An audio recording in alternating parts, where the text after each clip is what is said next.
Hello my dear student, मैं आपको थोड़ा थोड़ा बेसिक इंग्लिश सिखा रहे थे और हमने आपको ये बात कहे थे पढ़ाते समय कि जो भी आप स्ट्रक्चर पढ़ रहे हैं या जिस भी टॉपिक पढ़ रहे हैं उस टॉपिक पर पढ़ने के बाद 4 लाइन 5 लाइन 10 लाइन 20 लाइन लिखने का कोशिश कीजिए। पहले दिन तो आप शुरू कीजिएगा 2 से 3 लाइन लिखने का, फिर अगला दिन 4 से 5 लाइन 10 से 20 लाइन, इस तरह से आप टॉपिक को क्लियर करते जाइए और उस पर कुछ ना कुछ लिखते जाइए। तब आपका क्या आ जाएगा, धीरे धीरे इंग्लिश में, है ना, लिखने का जो क्षमता है वो बढ़ता जाएगा। फिर जब अच्छी तरह से कंप्लीट होगा तो फिर धीरे धीरे उस पर बहुत लंबा लंबा लाइन लिख सकते हैं, बहुत लंबे लंबे टॉपिक 2-4 पेज 3 पेज 4 पेज के लिख सकते हैं। तो मैं आपको वही आइडिया देने वाला हूं कि इंग्लिश में किस तरह से चीजों को लिख सकते हैं एक टॉपिक क्लियर होने के बाद सेकंड टॉपिक में। ठीक है, जैसे हम लोग बोल सकते हैं एक कलम है तो देयर ए पेन, तो इस पर आधारित मतलब देयर प्लस इजे आर पर प्लस आधारित जितनी भी क्या मिलेगा आपको टॉपिक्स मिलेगा, है ना, अपने भारत के लिए हो, अपने बारे में हो, अपने देश के बारे में हो, अपने गांव के बारे में हो, उस पर लिखने के लिए कहा था कि आप 2 से 3 लाइन 4 लाइन 5 लाइन 10 लाइन लिखिए। अगर आपको कुछ भी आइडिया नहीं है तो मेरा देयर वाला टॉपिक को देख लीजिए, उसके बाद इस टॉपिक में जोड़िए, बहुत अच्छी तरह से आपको समझ में आ जाएगा कि इंग्लिश लिखना और सीखना कितना आसान बात है। ठीक है, अगर आप सिर्फ पढ़ते जाते हैं लिखते नहीं है तो फिर आप इंग्लिश का फायदा उठा नहीं सकते हैं, है ना। तो जैसे यहाँ पे देखिए हम कुछ चीजों का लिख के रखे हिंदी में भी और इंग्लिश में भी। ठीक है, यहाँ पे आप देख सकते हैं कि प्राचीन काल में भारत में शिक्षा का महान परंपरा थी। ठीक है, कहने मतलब ये है कि ये जो लाइन है आपका हिंदी में है उसी का इंग्लिश बदल लीजिए। पहले तो थी या है होता इज या आर लगता, लेकिन यहाँ पे थी है तो क्या लग जाएगा, वाज लग जाएगा। तो देयर वाज आ ग्रेट, है ना, tradition of education in ancient India. ठीक है, तो कहने मतलब ये है कि ये जो लाइन है ये लाइन आपका हिंदी में है, ये लाइन इसका इंग्लिश में है। ठीक है, इसमें 2-4 लाइन सीखिए, फिर फुल्ली इंग्लिश में कैसे लिखा जाएगा उस पर ही चर्चा करेंगे। ठीक है ना, उसके बाद फिर अगला लाइन पढ़ के देख सकते हैं। उस समय नालंदा और, है ना, तक्षशिला जैसे प्रसिद्ध विश्वविद्यालय थे। मतलब हम यहाँ देयर वाज का प्रयोग करके इस लाइन को हिंदी और इंग्लिश दोनों में मिक्स करके लिखने की कोशिश करेंगे। एक बार आप लिखिए इसको, फिर एक बार बिना देखे इंग्लिश में लिखिए, फिर हिंदी में लिखिए, फिर धीरे धीरे आपका क्या क्लियर होता जाएगा। तो क्या है, उस समय नालंदा और तक्षशिला जैसे प्रसिद्ध विश्वविद्यालय थे। तो क्या बोलेंगे इसका, देयर वर फेमस। ठीक है, there were famous universities like Nalanda and Takshashila. Nalanda and Takshashila, Vikramshila भी डाल सकते हैं, नालंदा एंड विक्रमशिला, आप अपने हिसाब से उसको बढ़ा भी सकते हैं, बदल भी सकते हैं ना। ठीक, अगला लाइन क्या कह रहा है कि भारतीय इतिहास में महान राजा संत और विद्वान थे।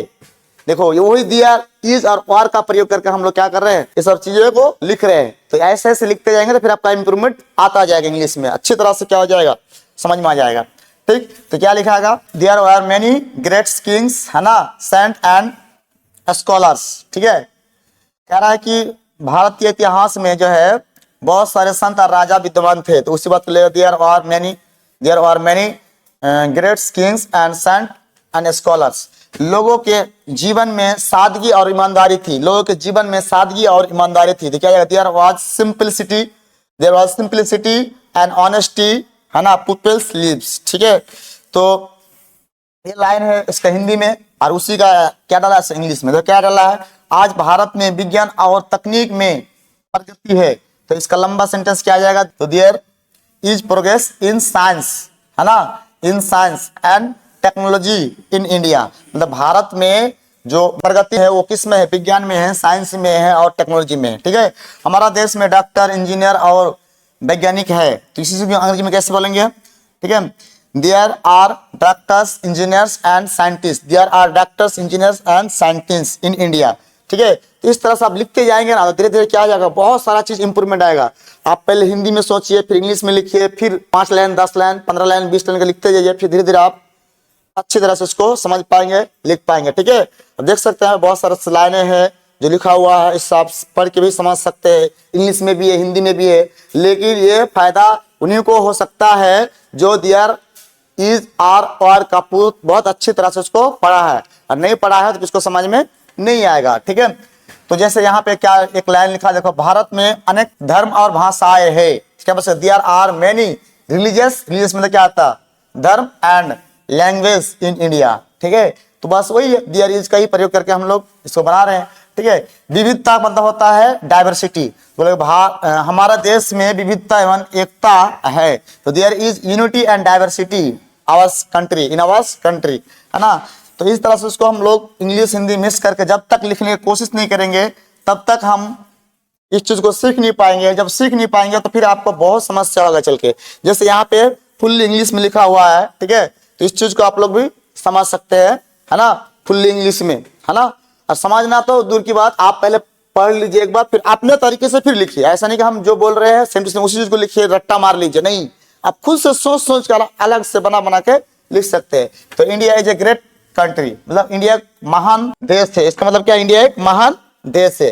फिर अगला लाइन की बात करें हम लोग, अगला लाइन में क्या लिखा हुआ तो देख सकते हैं, क्या लिखा है यहाँ पे अगला लाइन में, है ना, क्या लिखा, there is unity and diversity in ours country, मतलब हमारा देश में यूनिटी और डाइवर्सिटी है ना, ठीक है। अगला क्या कह रहे हैं कि there are many rivers, mountains मतलब पहाड़, फॉरेस्ट मतलब जंगल एंड सीज इन इंडिया। कह रहा है कि भारत में अनेकों नदियां है, पहाड़े हैं, जंगले हैं, ठीक है, समंदर है, ठीक। अगला क्या बोल सकते हैं, अगला लाइन जो दिखा आप पे, there are many historical place like the Taj Mahal, Qutub Minar and red fort, ठीक है, रेड फोर्ट। तो इस लाइन का मतलब यह है कि भारत में अनेक प्रकार के क्या है, ऐतिहासिक जगहें हैं, जैसे लाइक मतलब जैसे, है ना, जैसे लाइक द ताजमहल, है ना, ताजमहल एक ऐतिहासिक प्लेस है, जगह है ना, हिस्टोरिकल प्लेस है। कुतुब मीनार, है ना, हिस्टोरिकल प्लेस है ना। रेड फोर्ट मतलब क्या, लाल किला, है ना, ये भी एक क्या ऐतिहासिक प्लेस है, ठीक। अगला हम लोग देख सकते हैं यहाँ पे क्या लिखा हुआ, there is a long history of art and knowledge in India, मतलब भारत में एक लंबा इतिहास है, भारत एक लंबा इतिहास है, किसमें, कला में और ज्ञान में, है ना, नॉलेज में, ठीक है। तो इसी तरह से आप लोग जब तक इसको पूरी तरह से क्या नहीं कर पाएंगे, देयर इज को प्रयोग करके लिख नहीं पाएंगे तो फिर उसका कोई काम का नहीं रह जाएगा, पढ़ना आपका कोई काम का नहीं रह जाएगा। पढ़ने के साथ साथ आपको लिखना सीखना ही होगा हर हाल में, क्योंकि इंग्लिश ज्यादातर लिखने और बोलने के लिए क्या किया जाता, सीखा जाता है ना। इस तरह से पूछा अगर, है ना, there are many festivals such as Diwali, Eid, Holi and Christmas which are celebrate together. इसका मतलब यह है भारत में अनेक प्रकार के क्या, अनेक प्रकार के फेस्टिवल त्योहार पाए जाते हैं, जैसे कि दिवाली, ईद, होली, क्रिसमस, है ना, और वो सारे चीजों को एक साथ लोग क्या करते हैं, सेलिब्रेट करते हैं, मनाते हैं, ठीक है, अपने धूमधाम से अपने सेलिब्रेट में भाग लेते हैं, ठीक है।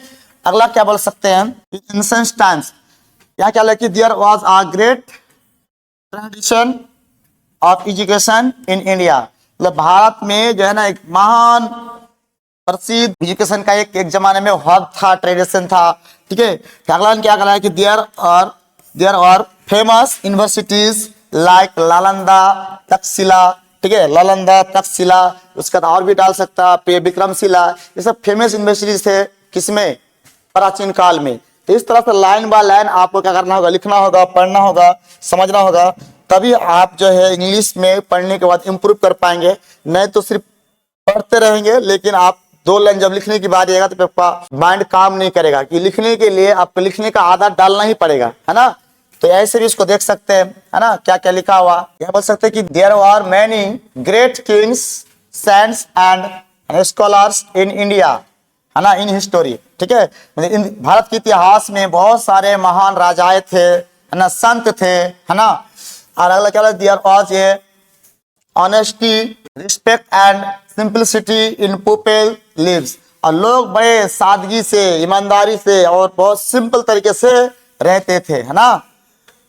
अगला क्या बोले कि today's there is progresses in science and technology in India, और आज टुडे मतलब आज जो है ना भारत में जो साइंस है, टेक्नोलॉजी है, उसमें बहुत प्रगति हो रहा है, उसमें बहुत इंक्रीज हो रहा है, उसमें लोग बहुत काम कर रहे हैं, बड़े बड़े, है ना, चीजों के रिसर्च हो रहा है, खोज हो रहा है।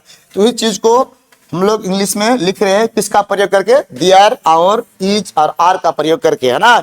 There are many engineers, doctors and scientist in our, है ना, कंट्रीज, तो इसी तरह से आप अगर क्या करेंगे, मेरे साथ जोड़ेंगे और जैसे ही हम एक स्ट्रक्चर क्लियर करेंगे उस पर मैंने क्या ऐसे लिखवा देंगे, इस पर आप कुछ लाइन लिखवा देंगे, उस पर 10 लाइन लिखवा देंगे, आप भी लिखेंगे, हम भी कुछ आपको बताएंगे और इंग्लिश में हिंदी में दोनों मिक्स करके लिखेंगे। एक बार हिंदी में लिखो फिर इंग्लिश में लिखो और इस तरह से 10 दिन प्रैक्टिस कीजिए, ज्यादा नहीं, आधा आधा घंटा करके हमको समय दीजिए, मैं वीडियो को देखिए और आप आधा घंटा घर में खुद से प्रैक्टिस कीजिए। उसका देखिएगा आपका इंग्लिश में बहुत ज्यादा इंप्रूवमेंट आ जाएगा, बोलने में, लिखने में और समझने में। ठीक है, चलिए आज हम लोग यहाँ तक रखते हैं, फिर नेक्स्ट वीडियो में मिलते हैं एक नए स्ट्रक्चर के साथ। और उस स्ट्रक्चर में हम लोग करेंगे क्या कि जितना भी चीज को पढ़ लेंगे, पहले जितना भी उसका टॉपिक होगा पढ़ लेंगे, पढ़ने के बाद उसी पर आधारित इस तरह से 10 लाइन, 5 लाइन, 20 लाइन, 15 लाइन का क्या करेंगे हम लोग, एक टॉपिक पर कुछ चीज लिखने की कोशिश करेंगे, अपने गांव के बारे में, अपने देश के बारे में, अपने समाज के बारे में, अपनी एजुकेशन सिस्टम्स के बारे में। तो फिर धीरे धीरे आपका इंग्लिश में इंप्रूवमेंट भी आ जाएगा और आप लिखने में एक्सपर्ट भी बन जाएंगे, इसमें एक्सपर्ट भी बन जाएंगे इंग्लिश में। ठीक है, तो आज हम यहाँ तक रखते हैं, फिर मिलते हैं नेक्स्ट वीडियो में, तब तक के लिए जय हिंद।